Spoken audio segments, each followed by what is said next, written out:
Hi, this is Daniel Posney, and this is called Shifting Perspectives, and this is about 15 to 20 minutes on a certain topic. We want to remind you about the men's retreat coming up in October and more things that are happening at our new property in Cornville. Go to the hummingbirdhouse.org and find more information about that. More information about what I do in Sedona can be found at ultimatepotentialcoach.com. And we have a studio in Sedona, and we're always doing sound healing and breath work and coaching and counseling. And my wife does womb healing. And so engage with us there or here on the property. So we just started to develop something here on the property that's really starting to get really popular. It's something like someone would come in with a group of people and walk the medicine wheel, which is a tool, Native American tool to help you balance out your life. And then we move down to the 108 steps that lead down to our sweat lodge. And it's a walking meditation down these steep steps all the way down to where the creek flows by the property. And then there's time in purification within the lodge with some hot stones, and then jumping into the creek. So something like that, that's what's become very popular, to have a real unique experience. And of course, there's coaching and counseling going on, wisdom, through the whole thing. So today, this one I need to take a deep breath on because something in a session the other day triggered this up. And all this information has just kind of been flowing out of me, and writing it down. And as I'm writing it, I'm going, wow, this is really good stuff. And it's kind of edgy. So it's one of those ones that I'm going to put out there, and I'm going to wonder, gosh, should I have really put that out there? But it's another one of these ones it's hard not to, because it's going to touch on some pieces of us that we don't really like to look at sometimes. So if you're ready, we're going to go into this. So this is called How We Sabotage Our Gifts. And the way that this came about was, I was in a session the other day, and I had really about a half an hour with a couple of people. And with this woman, she was saying how she's a real people pleaser, and she really just gives, and she's got this heart for God, and that the way that she said it was her heavenly Father blessed her with this gift of love and beauty, and she'll see people on the street, and then she'll give them some kind of hug or a gift or I love you or something, and it's all really beautiful until she says that I feel unworthy. And our mind kind of wants us to believe that we're doing good work. But if you look at this from a purely energetic thing, if you were to be able to see all the energy of what we do and what we give, there is something that knows the truth. And, when I was a kid, there was that margarine commercial with Mother Nature, and, you can't fool Mother Nature. And it's like, when I think about the times that I've given from this place that I want to do this good work, and yet I hate myself, that the energy that's coming out isn't pure. You know what? It's got a vision of staticky electricity. It's not really pure and clean.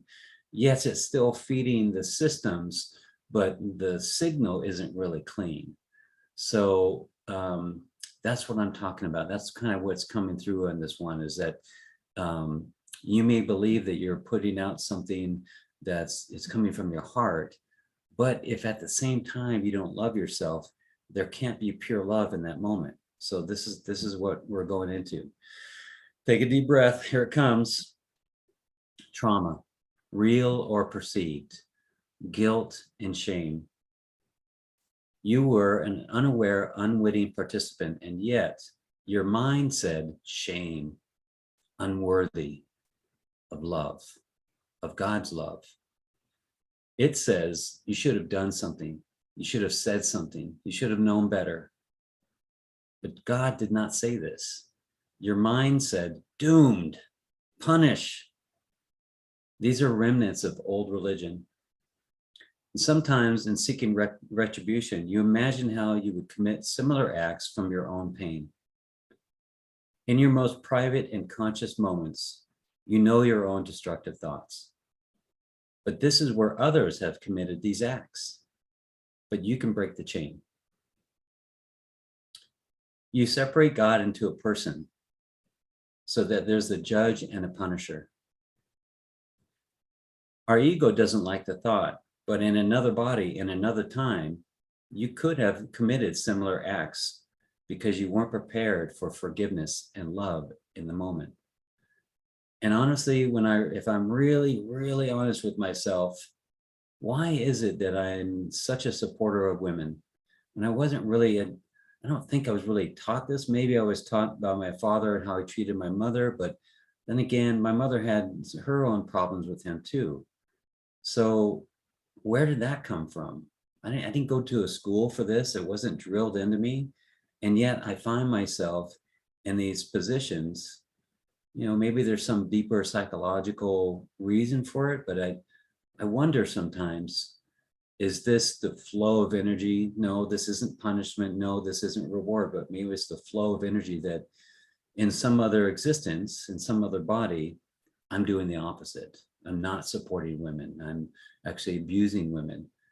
And it's that part of this whole message that's coming out right now is that, wow, could that be true? Well, what can I do? I can love that part of myself. I cannot condone that thing, but I can love that part of myself, because otherwise what happens? That energy, that unforgiveness, that blaming myself and following that path of punishment, it just leads into more punishment. But what can I do that's so radical? Well, I can think about that part of me, that version of me, and just bring him close to me. Just bring him right into my arms and say, I know you're seeking love. I know you're in pain. And this is the way that you put it out there so that someone else will know your pain. Come here. And even though this is happening, I love you. I don't condone what you're doing, but even though, just come close. So it's that kind of a thing. So I want to make sure that that's in there. All right, let's continue. You try. So also remember that this message that's coming out, it's not necessarily to you unless you can resonate with it, but it's really to the woman that I was talking to the other day that I only had a half an hour with. And now if she was in front of me, I might say some of these things, but then as I'm reading what came out, maybe it's for me.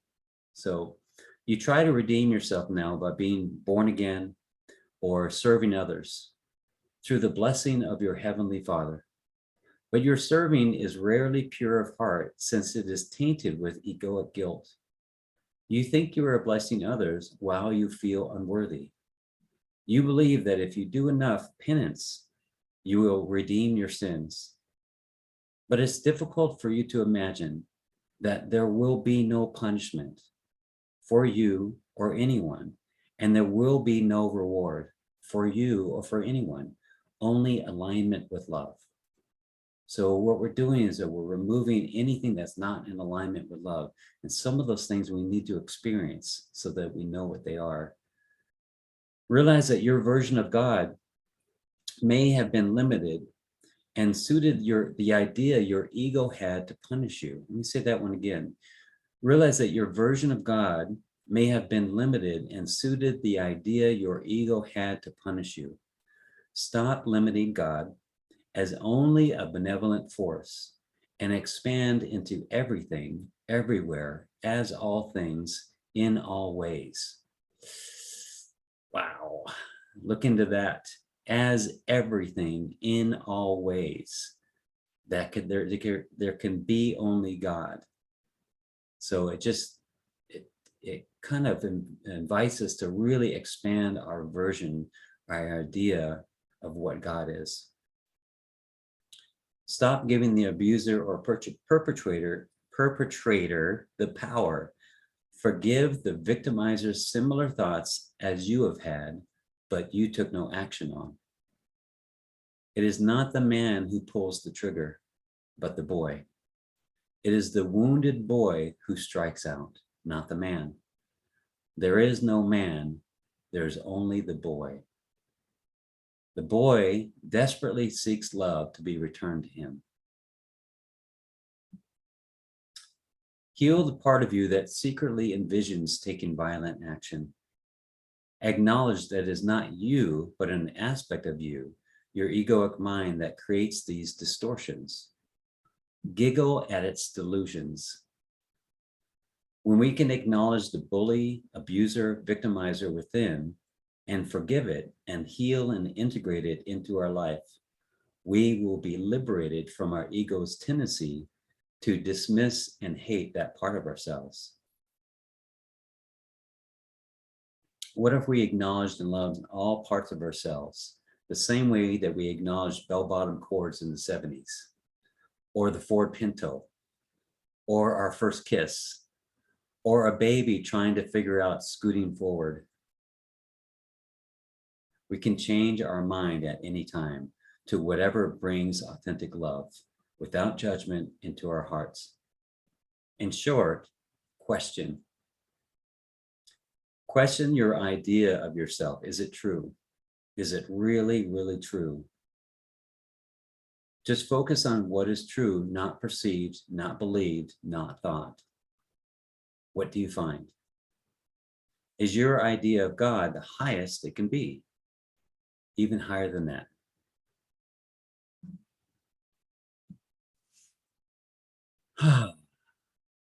Deep breath. I know that was kind of a lot. That was kind of a deep topic. It really kind of questions our idea of ourselves and our separation with other people and how we judge other people, and they shouldn't be that way, and we need to have things in place so that everybody aligns up to what is good.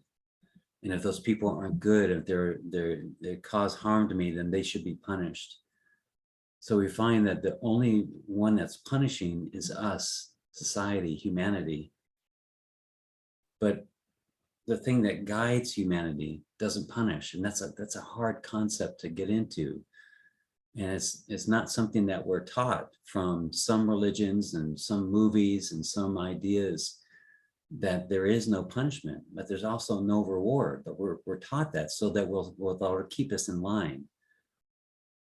Well, what if we pulled away the judgment of ourselves? What if we pulled away let go of the idea that we're separate from this idea of God? What if we expanded our idea of God, that it encompassed not only ourselves when we're in a religious or spiritual moment, but in all moments? When we ask ourselves, where was God in that time when I was being punished or when I was being abused? God was there, but not in the way that you might think. In the way that there is nothing that is not God. That at the smallest core fragment of creation, it's all God. And at the largest creation, it's all God. But we need to, at least I kind of invite you to shift that into a more expanded view of this ununderstandable idea of this ineffable concept that we call God. And that's why we're always over the ages trying to fight over what the real thing is. And every time we start to get close to it, we lose it, because it's not meant to be understood that way. How could we? If we could understand it, it would be a thing. It would be a material thing. And then now we've lost it.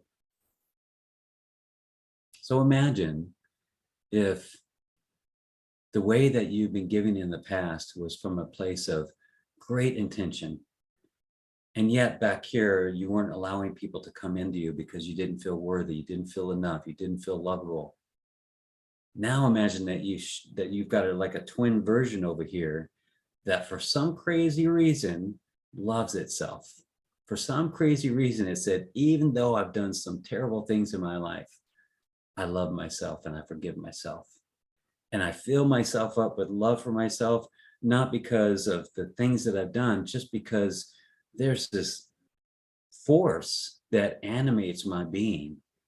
And there's this love between that force and the physicality of this character that I am. That's the love that I connect with. So no matter what I do, no matter what I say, no matter what I don't do and don't say, in this life or any other life, I have that's just there. And so I fill that up. I fill myself up with that realization, with that love. And then I can't stop it from coming out of me. Imagine the work that you could do from that.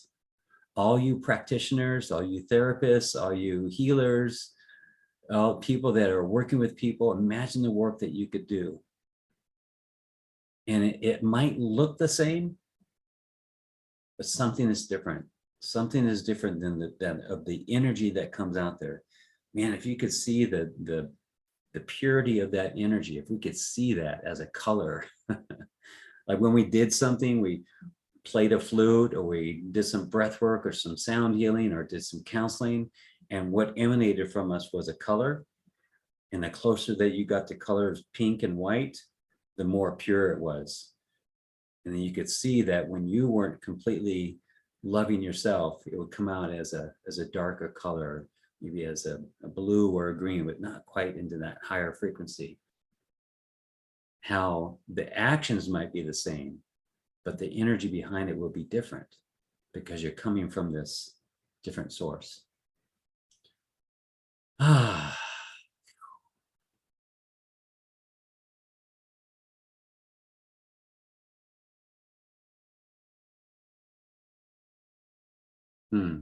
Yeah, I know it's not easy. I know it's difficult. And yet you could change your mind. Even though that there's this self-hatred or guilt and shame, and even though that's been going on in the past, yep, you can change your mind. There's going to come a time when you have no choice but to change your mind. What if you practice that? Like, it's the oddest thing. Isn't it the oddest thing that we choose to listen to the destructive thoughts that we have? We choose to listen to the thoughts of our mind that say that we should feel shame and guilt and all these feelings against ourselves. I invite you to kind of take that to court, take that to litigation, question that. Isn't it true, Daniel, that you are actually a loving being? Isn't it true that you've done a lot less mistakes and a lot less destructive things to other people than you have beneficial and loving things to people? Isn't that true? Isn't it true that you've had more amazing relationships than you have had crappy ones? I really needed to kind of really truthfully look at everything of my life. And it brought me to this realization that I'm a pretty awesome person, and so are you. If we strip apart all the beliefs and stuff that we've had about ourselves. And when we do, we get to be this liberated from our old conditioning and give out and give to other people so much more effectively and purely and authentically.